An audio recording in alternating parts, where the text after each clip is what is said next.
चुड़ैल का झूला। एक समय की बात है। गांव में एक पागल खाना था जो कि काफी समय पहले ही बंद हो चुका था। उस पागल खाने के बाहर एक पीपल का पेड़ था जिसमें बच्चों ने एक झूला लगा रखा था। गर्मियों के मौसम में बच्चे उधर खेला करते थे। एक दिन जब बच्चे उस झूले से झूल रहे थे, पीपल के पेड़ की चुड़ैल ने झूले में बैठे बच्चे को धक्का मार दिया। इससे सारे बच्चे काफी घबरा जाते हैं और डरकर भाग जाते हैं।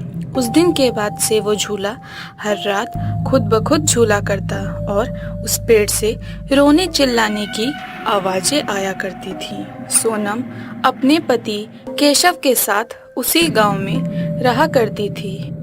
एक दिन सोनम के घर उसके बड़े भाई अपने दो छोटे बच्चे रूबी और शिव को लेकर आते हैं।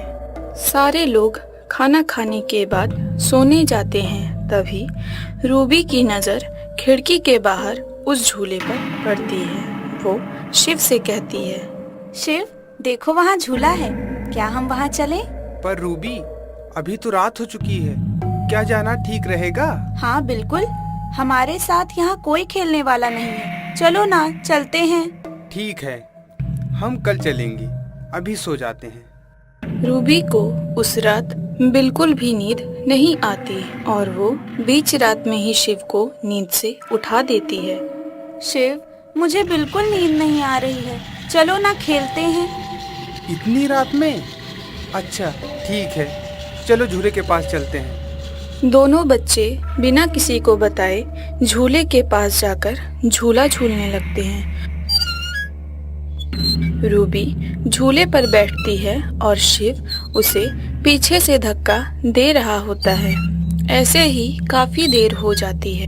चलो रूबी, हमें लेट हो गया है, चलो घर वापस चलते हैं। शिव की बात सुनकर रूबी झूले से उतरने की कोशिश करती है, पर झूला खुद ही झूले जा रहा था। शिव झूले को जैसे ही रोकने की कोशिश करता है, झूले से शिव को ही चोट लग जाती है। शिव समझ जाता है कि इस झूले में कुछ गड़बड़ है और वो भाग कर जाता है और घर में सबको उठाकर ले आता है। घर के सब लोग रूबी के पास आकर उसे झूले से उतारने की कोशिश करने लगते हैं, पर वो झूला रुकने का नाम ही नहीं लेता। केशव झूले को पकड़ता है और सोनम रूबी को उतार लेती है। दोनों बच्चों को इस शरारत के लिए बहुत डांट पड़ती है। तुम दोनों अब उस झूले के पास नहीं जाओगे, उस झूले पर चुड़ैल का साया है। अगली रात जब सब सो रहे होते हैं, रूबी की आंख बीच में रात को खुल जाती है और उसे ऐसा लगता है जैसे कोई उसे अपनी ओर पुकार रहा है। रूबी उठकर उस झूले के पास जाकर झूला झूलने लगती है और जोर जोर से हंसने लगती है।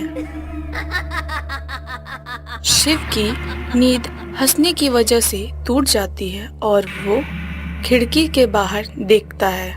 बाहर अपने बहन को ऐसे झूला झूलते देख शिव के होश उड़ जाते हैं और वो जल्दी से सारे घर वालों को उठाता है। केशव और सोनम गांव वालों को इकट्ठा करते हैं और सब रूबी के पास जाते हैं। पहला गांव वाला, ए चुड़ैल, छोड़ दे इस बच्ची को और चली जा यहाँ से। चुड़ैल गांव वालों के सामने आ जाती है और हंसते हुए बोलती है, ये झूला मेरा है और मैं इस बच्ची को अपने साथ रख लूंगी। दूसरा गांव वाला, चलो इस झूले को ही काट देते हैं।